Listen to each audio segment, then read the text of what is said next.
Hello dear friends, welcome to this YouTube channel SSC clear with IAS. चलिए आज के अपने इस वीडियो लेक्चर में हम लोग 9 दिसंबर 2022 को होने वाली एसएससी सीजीएल की परीक्षा के सेकंड शिफ्ट के कुछ बचे हुए क्वेश्चंस डिस्कस करेंगे। इससे पहले के वीडियो लेक्चर में हम लोगों ने सेकंड शिफ्ट के ही 10-11 क्वेश्चंस पहले डिस्कस किए हैं। उन क्वेश्चंस में हमने काफ़ी इंपॉर्टेंट फैक्ट्स को डिस्कस किया है। अगर आपने पहले का वीडियो नहीं देखा तो वो भी देख लीजिए। और आज भी हम लोग कुछ क्वेश्चंस डिस्कस करेंगे जो मुझे काफ़ी ऑथेंटिक सोर्सेज से मिले हैं। इनके अलावा हम लोग इन क्वेश्चंस के साथ साथ काफ़ी इंपॉर्टेंट फैक्ट्स भी डिस्कस करेंगे, जिन फैक्ट्स से आपको अपने आने वाले सभी अपकमिंग एग्जाम्स में काफ़ी हेल्प मिलेगी। चाहे आप एसएससी जीडी के एग्जाम की प्रिपरेशन कर रहे हो, चाहे आप एसएससी सीजीएल के अगले किसी आने वाले एग्जाम की प्रिपरेशन कर रहे हो, या आप एसएससी सीएचएसएल या फिर एमटीएस या इस तरह का कोई भी और कॉम्पिटिटिव एग्जाम्स की आप प्रिपरेशन कर रहे हो, तो हर एक प्रिपरेशन में, हर एक कंपटीशन में आपको यहाँ से ज़रूर कुछ ना कुछ फैक्ट्स मिलने वाले हैं। इस बात की 100 के 100% गारंटी है। तो अगर आप चैनल पर लास्ट तक बने रहेंगे, यानी कि इस वीडियो को अगर आप अंत तक देख लेते हैं, तो मान के चलिए कि कम से कम आपको 15 से 20 फैक्ट्स इन क्वेश्चंस के अलग भी और तैयार हो जाएंगे। चलिए तो बिना देर लगाए शुरू करते हैं आज के ये क्वेश्चंस। तो पहले क्वेश्चन में कहा गया है कि निम्न में से कौन सी नदी भ्रंश घाटी से होकर बहती है। अब देखिए, रिफ्ट वैली, भ्रंश घाटी मतलब क्या होता है, रिफ्ट वैली। तो रिफ्ट वैली से होकर बहने वाली नदियां कौन सी है, नदी कौन सी है, ठीक है। तो पहली बात तो आप देखिएगा, आपने पढ़ा होगा eastern flowing river, western flowing river, यानी पूर्व की ओर बहने वाली नदियां भारत की और पश्चिम की ओर बहने वाली नदियां।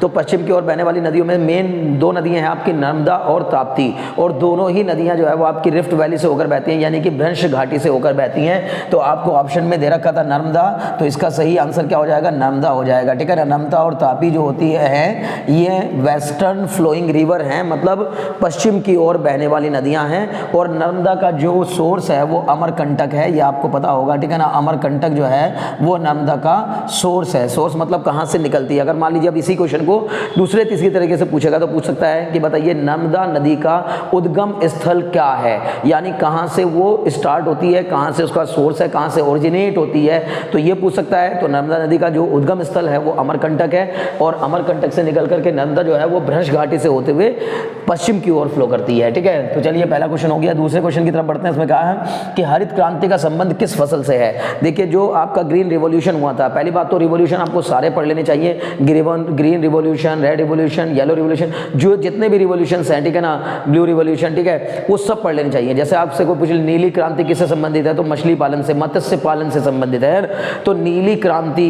है ना, व्हाइट रिवॉल्यूशन, ग्रीन रिवॉल्यूशन, तो व्हाइट रिवॉल्यूशन आपका दूध से संबंधित है, ठीक है ना। तो ये आपको सारे के सारी जो क्रांति हैं इनको पढ़ लेनी है। अब इसने फिलहाल इस क्वेश्चन में पूछा है कि जो हरित क्रांति थी यानी ग्रीन रिवॉल्यूशन था, उसका संबंध किससे था, तो कौन सी फसल से था। तो हरित क्रांति का संबंध सही मायनों में गेहूं और चावल की फसलों से था, यानी गेहूं और चावल की पैदावार को बढ़ाने के लिए हरित क्रांति की गई थी। लेकिन अगर ऑप्शन में गेहूं दिया गया है तो ज़्यादा एप्रोप्रिएट आंसर जो वो क्या होगा, गेहूं होगा, ठीक है ना। यानी गेहूं यानी कि अनाज की खेती के लिए हरित क्रांति की गई थी, ठीक है ना, अनाज की खेती के लिए, गेहूं की खेती के लिए, ठीक है। तो मुझे उम्मीद है ये बात आसानी समझ में आ गई होगी। अब ग्रीन रिवॉल्यूशन के बारे में सब कुछ जान लेना आपको कि ग्रीन रिवॉल्यूशन के जनक कौन थे, कहाँ से स्टार्टिंग हुई थी, क्या हुआ था, क्योंकि हरित क्रांति पे क्वेश्चन अक्सर हर एक एग्जाम में पूछा जा रहा है, ठीक है ना। तो चलिए अगले क्वेश्चन में बढ़ते हैं। इसने कहा सुहागा का रासायनिक नाम और सूत्र क्या है।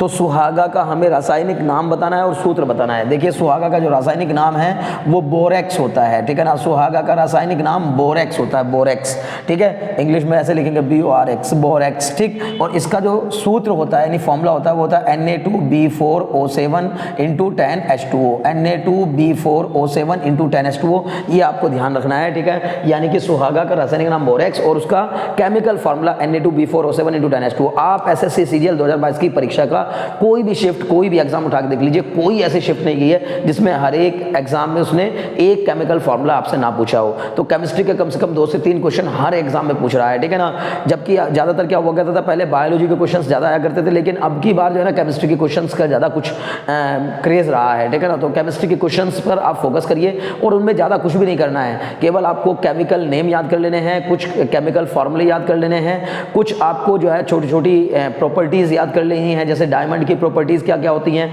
भाई वो आपसे पूछ सकता है कि बताइए कि डायमंड जो है वो good good conductor of electricity है या नहीं है, हीट का कंडक्टर है या नहीं है ना, ग्रेफाइट में और डायमंड में क्या फ़र्क है। ये छोटी छोटी बातें केमिस्ट्री में जो बिल्कुल बेसिक है, 9th-10th क्लास तक की जो साइंस है आपकी, उसकी केमिस्ट्री से आपको क्वेश्चंस एक नहीं कम से कम 2-2, 3-3 क्वेश्चन एक शिफ्ट में मिल रहे हैं। तो अब बताइए अगर 20-25 क्वेश्चन में से आपको 3-4 क्वेश्चन एक ही सब्जेक्ट से मिल जाए तो इससे अच्छी क्या ही बात हो, ठीक है ना। तो चलिए अगले क्वेश्चन की तरफ बढ़ते हैं। इसमें कहा है कि तमिलनाडु में एनम एजुथम योजना की शुरुआत कितने वर्ष के बच्चों के लिए की गई थी।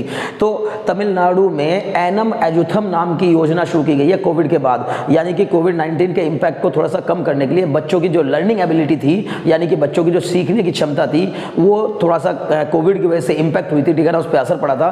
तो बच्चों की सीखने की क्षमता को थोड़ा बढ़ाने के लिए, उसको इन्हांस करने के लिए, उसको इंक्रीमेंट लाने के लिए या बच्चों में सीखने की क्षमता पैदा करने के लिए इस योजना की शुरुआत की गई है और ये 8 वर्ष से कम के बच्चों के लिए शुरू की गई है, ठीक है ना। तो 8 वर्ष से कम आयु के, ठीक है ना, 8 वर्ष से कम आयु के बच्चों के लिए ये योजना शुरू की गई है, ठीक है ना, आयु के बच्चों के लिए, ठीक है। अब ये भी जान लीजिए कि वो पेपर में अभी देखिए क्या पूछा कि एनम एजुथम नाम की जो योजना थी ये किसके लिए शुरुआत की गई थी या कितने वर्ष के बच्चों के लिए शुरू की गई थी। तो ये तो आपने बता दिया 8 वर्ष से कम के बच्चों के लिए थी, लेकिन अगर वो ये भी पूछ सकता है किस पर्पज से की गई है, इसका उद्देश्य क्या था, तो आपको यही बताना है कि बच्चों के अंदर सीखने की क्षमता को विकसित करने के लिए एनम एजुथम योजना की शुरुआत की गई है तमिलनाडु में, ठीक है ना। यानी कोविड की वजह से जो बच्चों के सीखने की क्षमता पर जो असर पड़ा था उस असर को थोड़ा सा कम करने के लिए और बच्चों की सीखने की क्षमता को विकसित करने के लिए, ठीक है। तो ये भी आपको समझ में आ गया होगा। अगला क्वेश्चन था बकमिंस्टर फुलरीन में कार्बन के अणुओं की संख्या क्या होती है। तो अब मैं आपको बताऊं कि कार्बन के जो है ना बहुरूप होते हैं, ठीक है ना, जिसको हम लोग इंग्लिश में एलोट्रॉप्स कहते हैं, यानी एलोट्रॉप्स ऑफ कार्बन एटम। तो कार्बन के एलोट्रॉपिक फॉर्म कौन सी होती हैं, पहले आप ये समझ लीजिए। कार्बन जो है वो आपको कोयले की फॉर्म में भी मिलता है, एकदम बिल्कुल काला कोयला, ठीक है। और कार्बन आपको एकदम चमकदार बेहतरीन हीरा यानी डायमंड की फॉर्म में भी मिलता है, ठीक है ना।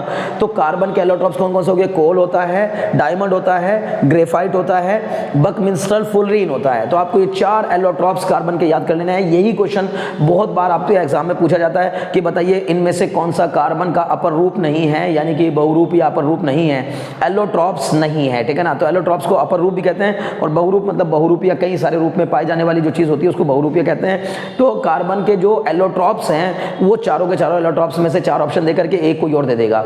तो आपको कार्बन के एलोट्रॉप्स याद करने हैं कि कार्बन कोयले की फॉर्म यानी कोल, डायमंड, ग्रेफाइट और बकमिंस्टर फुलरीन, ये इसके, और बकमिंस्टर फुलर के नाम पर इस नाम को रखा गया था, बकमिंस्टर फुलरीन। तो इसने अब की बार क्वेश्चन कुछ अलग ही पूछा, बढ़िया क्वेश्चन था हालांकि ये, क्योंकि इसमें जनरली बच्चों को ये तो पता रहता है कि बकमिंस्टर फुलरीन जो है वो कार्बन का अपर रूप है, ठीक है ना, लेकिन कार्बन के अणुओं की संख्या पूछी थी, यानी कि एटम की संख्या भी होती है, number of carbon atoms in Buckminster fullerene. तो बकमिंस्टर फुलरीन में कार्बन के अणुओं की संख्या कितनी होती है, 60 होती है, ये याद रखिएगा, ठीक है ना, कि बकमिंस्टर फुलरीन में कार्बन के अणुओं की संख्या,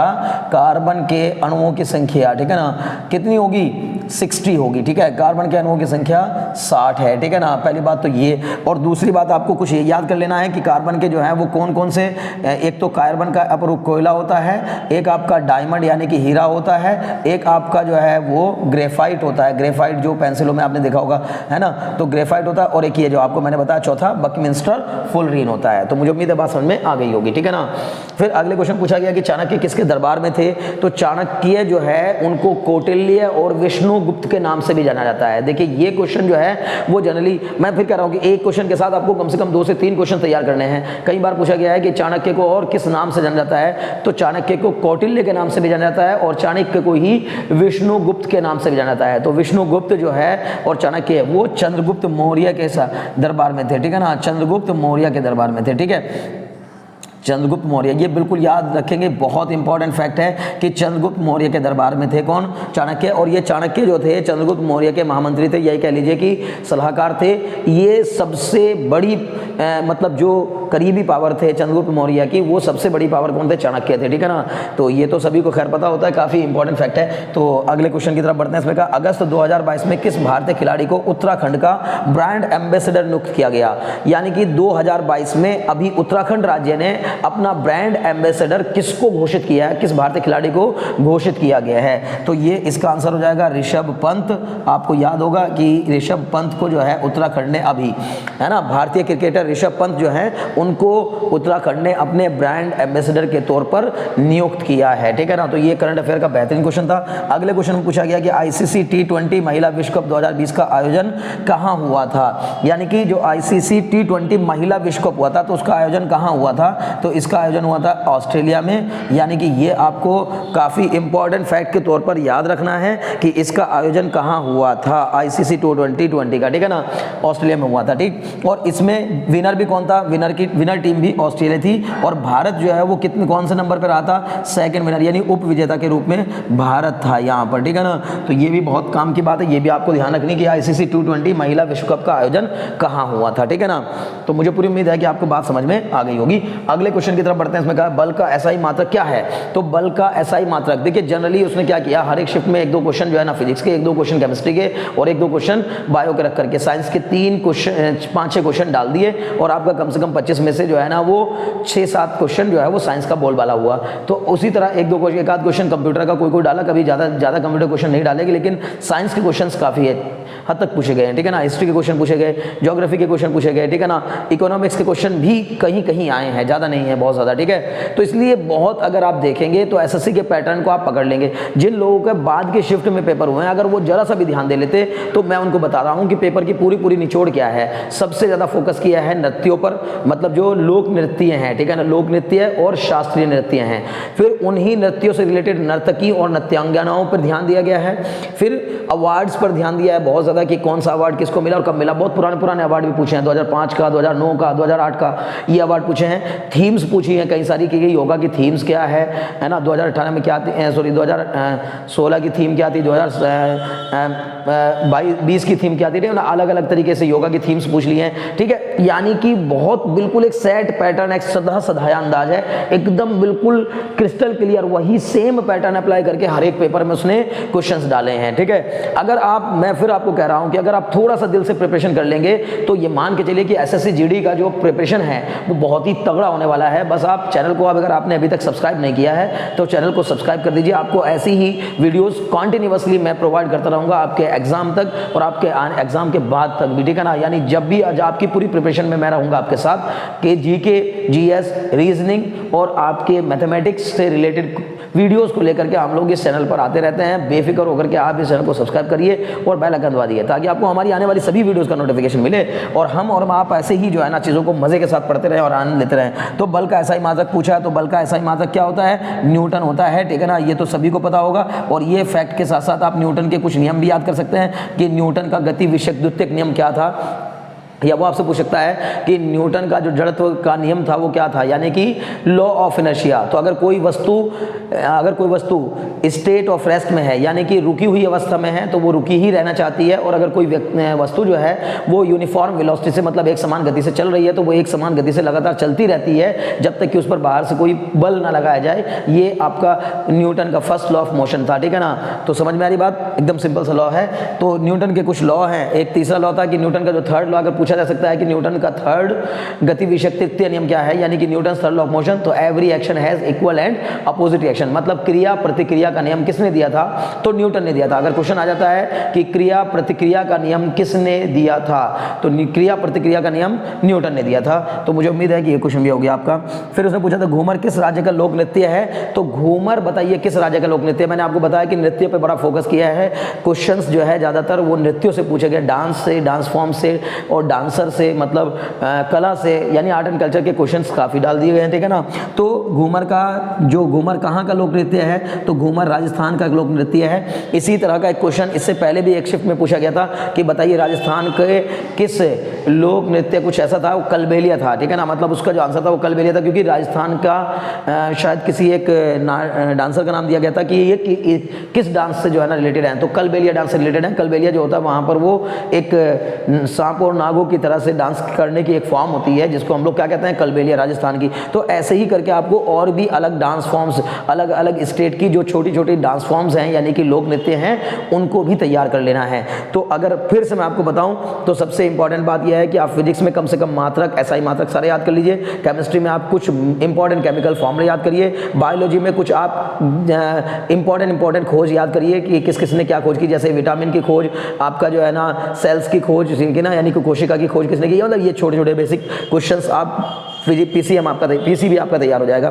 फिर अगर हम क्वेश्चन की बात करें हिस्ट्री की, तो हिस्ट्री में ज़्यादातर आप जो है ना वो एंशिएंट हिस्ट्री पे फोकस करिए, क्योंकि वहाँ पर जो है वो आपसे कल्चर पूछ रहा है, ज़्यादातर जो है संस्कृति के बारे में पूछ रहा है, यानी उसमें डांस फॉर्म्स के बारे में पूछ रहा है, शास्त्रीय नृत्य के बारे में पूछ रहा है, लोक नृत्यों के बारे में पूछ रहा है, नृत्यांगनाओं के बारे में पूछ रहा है और उनको मिलने वाले अवार्ड्स के बारे में पूछ रहा है, ठीक है ना।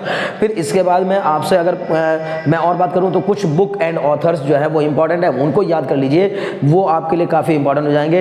अगर इसके अलावा अगर हम और कोई बात करें तो आपको फिर स्पोर्ट्स पे आ जाना चाहिए, और स्पोर्ट्स में आप मान के चलिए कि स्पोर्ट्स में आपसे क्या क्या पूछ डाला है उसने, कुछ इंपॉर्टेंट वर्ड्स की, मतलब ये वर्ड कौन से स्पोर्ट्स से रिलेटेड है, पेनल्टी किस किस तरह की लगती है, किस किस स्पोर्ट्स में, कोर्ट की कितनी दूरी होती है, गोल और लाइन के बीच की दूरी कितनी होती है, पेनल्टी लाइन और गोल के बीच की दूरी कितनी, मतलब इस तरह के जो भी क्वेश्चंस हैं वो सब के सब स्पोर्ट्स से रिलेटेड क्वेश्चन पूछे जा रहे हैं। अगर इतनी चीज़ें आप तैयार कर लेते हैं तो मान के चलिए कि आपके 25 क्वेश्चंस जीएस के ईजिली हो जाएंगे। चलिए खैर, आज के लिए मुझे लगता है इतना काफ़ी है। आपने इस वीडियो को मुझे लगता है काफ़ी एंजॉय किया होगा।